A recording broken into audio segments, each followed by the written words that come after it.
ভারতের নাগপুরের সাম্প্রতিক উত্তেজনার মধ্যেই এবার সম্রাট আওরঙ্গজেবের সমাধির সুরক্ষা চেয়ে জাতিসংঘ বরাবর চিঠি লিখলেন মুঘল সম্রাটের বংশধর দাবি করা এক ব্যক্তি। চিঠিটি লেখেন ইয়াকুব হাবিবুদ্দিন টুসি। ভারতীয় গণমাধ্যম এনডিটিভির প্রতিবেদনে উঠে এসেছে এমন তথ্য।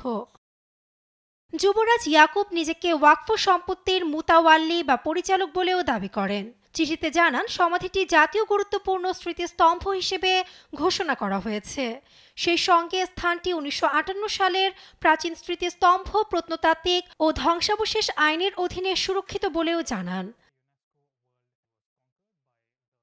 চিঠিতে আরও উল্লেখ করা হয়, এ আইন অনুসারে সুরক্ষিত স্মৃতিস্তম্ভ বা তার কাছাকাছি কোনো অননুমোদিত নির্মাণ, পরিবর্তন, ধ্বংস বা খনন নিষিদ্ধ।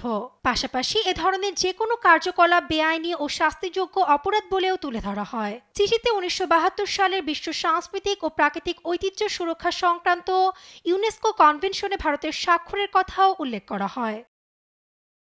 এটি সুরক্ষায় নিরাপত্তা কর্মী মোতায়েনের দাবি জানান ইয়াকুব। সে সঙ্গে অতি দ্রুত জাতিসংঘ মহাসচিবের কার্যালয়কে বিষয়টি আমলে নিয়ে সমাধিটির সুরক্ষা নিশ্চিতের অনুরোধ জানান। বেশ কিছুদিন ধরেই বিজেপি নেতাদের পাশাপাশি কট্টর উগ্র হিন্দুত্ববাদী গোষ্ঠীগুলো আওরঙ্গজেবের সমাধিসৌধ সরানোর দাবি করে আসছিল। এ নিয়ে সবশেষ গেল মার্চে নাগপুরে সহিংসতায় জড়ায় কট্টর হিন্দুত্ববাদী জনগণ। পরিস্থিতি নিয়ন্ত্রণে বেশ কয়েকটি এলাকায় জারি করা হয় কারফিউ। এ ঘটনার জেরে এখন পর্যন্ত গ্রেপ্তার অন্তত ৯২ জন। নাসরিন আক্তার, নিউজ ডেস্ক, দেশ টিভি।